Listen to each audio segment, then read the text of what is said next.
Acquired immunodeficiency syndrome, AIDS, is an ongoing, also called chronic condition. It's caused by the Human Immunodeficiency Virus, also called HIV. HIV damages the immune system so that the body is less able to fight infection and disease. If HIV isn't treated, it can take years before it weakens the immune system enough to become AIDS. Thanks to treatment, most people in the U.S. don't get AIDS. HIV is spread through contact with genitals, such as during sex without a condom. This type of infection is called a sexually transmitted infection, also called an STI.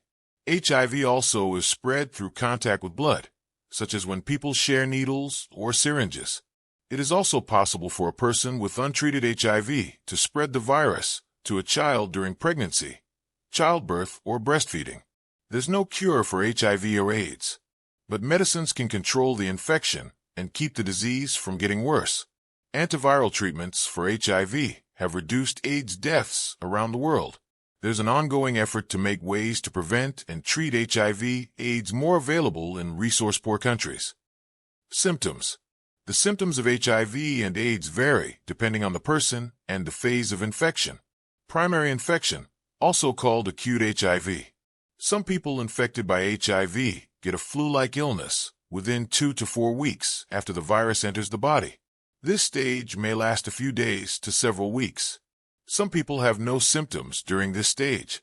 Possible symptoms include fever, headache, muscle aches and joint pain, rash, sore throat and painful mouth sores, swollen lymph glands, also called nodes, mainly on the neck, diarrhea, weight loss, cough, night sweats.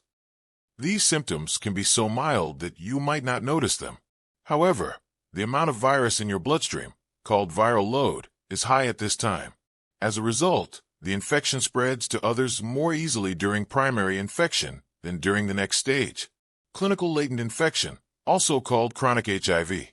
In this stage of infection, HIV is still in the body and cells of the immune system, called white blood cells.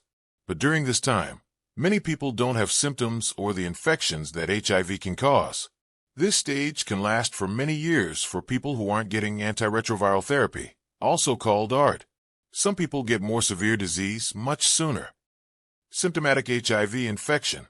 As the virus continues to multiply and destroy immune cells, you may get mild infections or long-term symptoms such as fever, fatigue, swollen lymph glands, which are often one of the first symptoms of HIV infection, diarrhea, weight loss, oral yeast infection, also called thrush, shingles, also called herpes zoster pneumonia. Progression to AIDS. Better antiviral treatments have greatly decreased deaths from AIDS worldwide.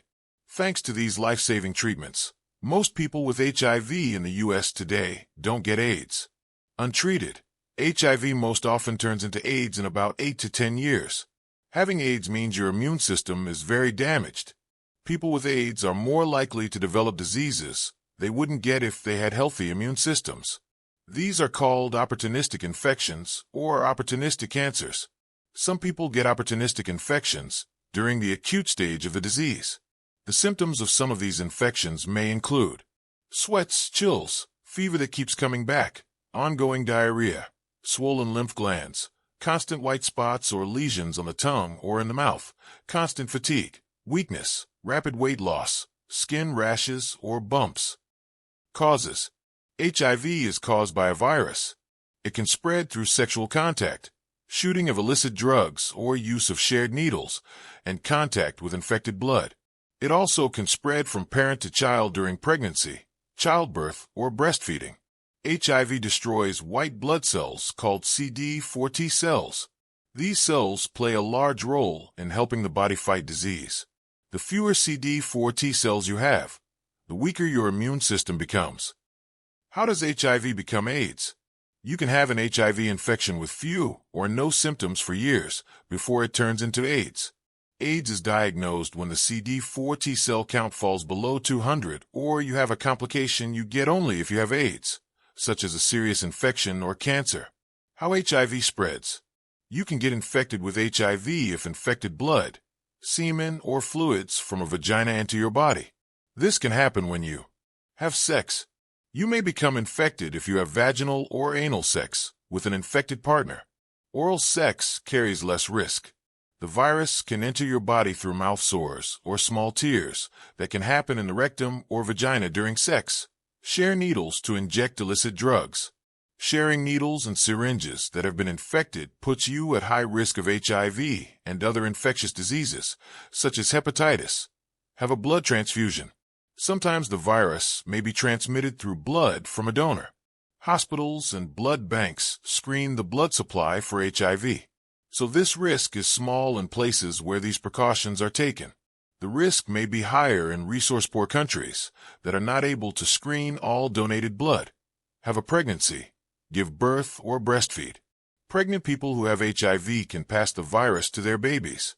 People who are HIV positive and get treatment for the infection during pregnancy can greatly lower the risk to their babies. Risk factors. Anyone of any age, race, sex, or sexual orientation can have HIV or AIDS. However, you're at greatest risk of HIV or AIDS if you have unprotected sex. Use a new latex or polyurethane condom every time you have sex. Anal sex is riskier than is vaginal sex. Your risk of HIV increases if you have more than one sexual partner. Have an STI. Many STIs cause open sores on the genitals. These sores allow HIV to enter the body. Inject illicit drugs. If you share needles and syringes, you can be exposed to infected blood. Complications. HIV infection weakens your immune system. The infection makes you much more likely to get many infections and certain types of cancers. Infections common to HIV/AIDS pneumocystis pneumonia, also called PCP. This fungal infection can cause severe illness. It doesn't happen as often in the U.S. because of treatments for HIV or AIDS. But PCP is still the most common cause of pneumonia in people infected with HIV. Candidiasis, also called thrush. Candidiasis is a common HIV-related infection. It causes a thick, white coating on the mouth, tongue, esophagus, or vagina. Tuberculosis, also called TB. TB is a common opportunistic infection linked to HIV. Worldwide, TB is a leading cause of death among people with AIDS. It's less common in the U.S. thanks to the wide use of HIV medicines, cytomegalovirus. This common herpes virus is passed in body fluids such as saliva, blood, urine, semen, and breast milk. A healthy immune system makes the virus inactive, but it stays in the body. If the immune system weakens, the virus becomes active, causing damage to the eyes, digestive system, lungs, or other organs. Cryptococcal meningitis. Meningitis is swelling and irritation, called inflammation, of the membranes and fluid around the brain and spinal cord, called meninges. Cryptococcal meningitis is a common central nervous system infection linked to HIV. A fungus found in soil causes it. Toxoplasmosis. This infection is caused by Toxoplasma gondii, a parasite spread primarily by cats. Infected cats pass the parasites in their stools. The parasites then can spread to other animals and humans. Toxoplasmosis can cause heart disease. Seizures happen when it spreads to the brain, and it can be fatal. Cancers common to HIV/AIDS lymphoma. This cancer starts in the white blood cells. The most common early sign is painless swelling of the lymph nodes, most often in the neck, armpit, or groin. Kaposi sarcoma. This is a tumor of the blood vessel walls. Kaposi sarcoma most often appears as pink, red, or purple sores called lesions on the skin and in the mouth in people with white skin. In people with black or brown skin, the lesions may look dark brown or black. Kaposi sarcoma also can affect the internal organs, including the lungs and organs in the digestive system. Human papillomavirus, HPV. Related cancers. These are cancers caused by HPV infection. They include anal, oral, and cervical cancers. Other complications, wasting syndrome. Untreated HIV or AIDS can cause a great deal of weight loss. Diarrhea, weakness, and fever often happen with the weight loss. Brain and nervous system, called neurological complications. HIV can cause neurological symptoms, such as confusion, forgetfulness, depression, anxiety, and difficulty walking. HIV-associated neurological conditions can range from mild symptoms of behavior changes and reduced mental functioning to severe dementia causing weakness and not being able to function, kidney disease. HIV-associated nephropathy, HIV, is swelling and irritation, called inflammation, of the tiny filters in the kidneys. These filters remove excess fluid and waste from the blood and pass them to the urine. Kidney disease most often affects Black and Hispanic people. Liver disease. Liver disease also is a major complication, mainly in people who also have hepatitis B or hepatitis C. Prevention.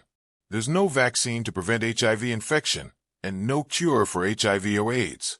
But you can protect yourself and others from infection. To help prevent the spread of HIV, consider pre-exposure prophylaxis, also called PrEP.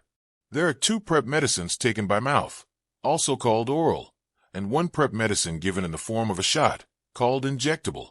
The oral medicines are emtricitabine tenofovir disoproxil fumarate, Truvada, and emtricitabine tenofovir alafenamide fumarate, Descovy.